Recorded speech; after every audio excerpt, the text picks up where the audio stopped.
Alleluia. Alleluia. Alleluia.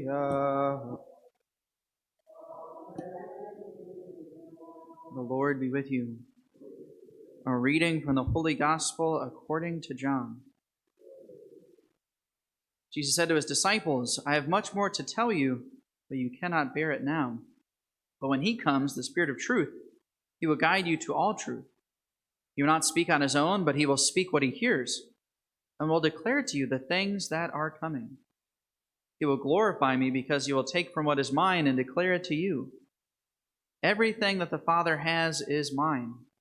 For this reason I told you, that he will take you from what is mine, that he will take from what is mine and declare it to you.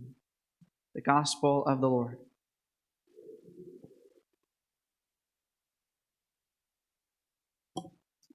So, Catholic trivia question for everybody today. According to the teaching of the Catholic Church, do we need the Bible or the Church in order to know for certain that God exists? Okay.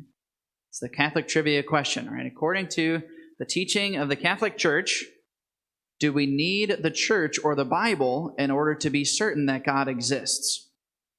How many say yes? How many say no? All right, very good. Give yourselves a hand. Awesome. You guys got it today. Very good.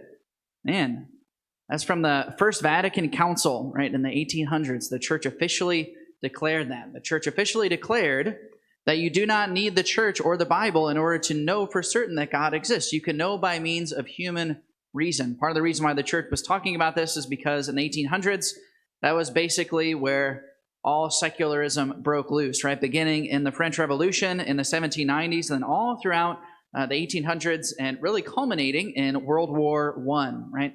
The whole landscape of the known civilized world was completely changed. The old cultures, the old civilizations were passing away. Monarchies were passing away. There was the rise of a lot of different atheistic philosophies, a huge amount of change in the 1800s.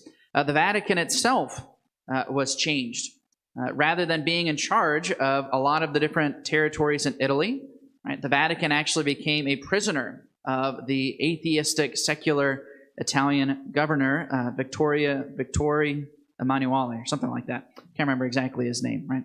But everything was changing. So the Church, in the face of all this, declared to the world that you can know that God exists by means simply of human reason. You don't need the Church or the Bible to reveal it to you. And this is indeed true.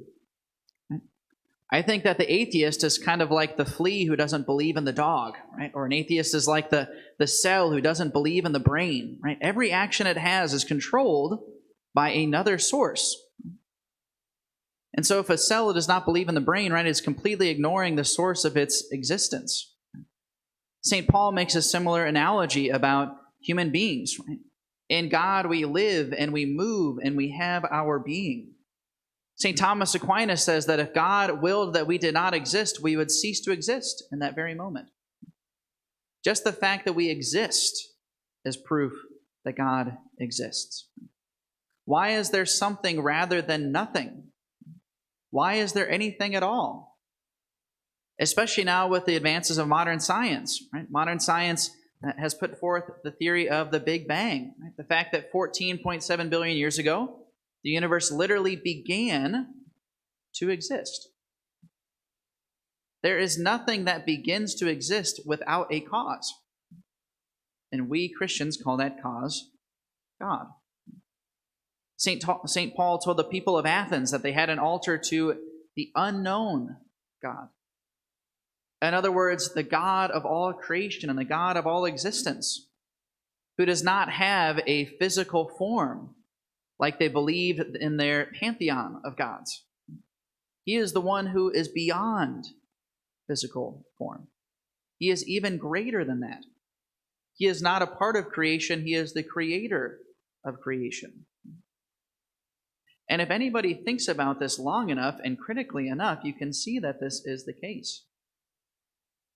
Because there is anything at all means that surely there must have been a creator. Or the fact that the world is ordered in the way that it is. St. Paul also says that just by knowing the repetition of the times and the seasons, it should indicate to you that somebody ordered the world in that way. It's one thing, as an analogy, right? If in your house you find some sort of scrap somewhere on the floor, right, you might not have any idea how they got there. But if you find some sort of gift that is perfectly wrapped, right, surely you wouldn't think, oh man, isn't this crazy how this randomly came into existence? You would recognize that somebody put it together. And when you look at the world, how can you not have that same conclusion?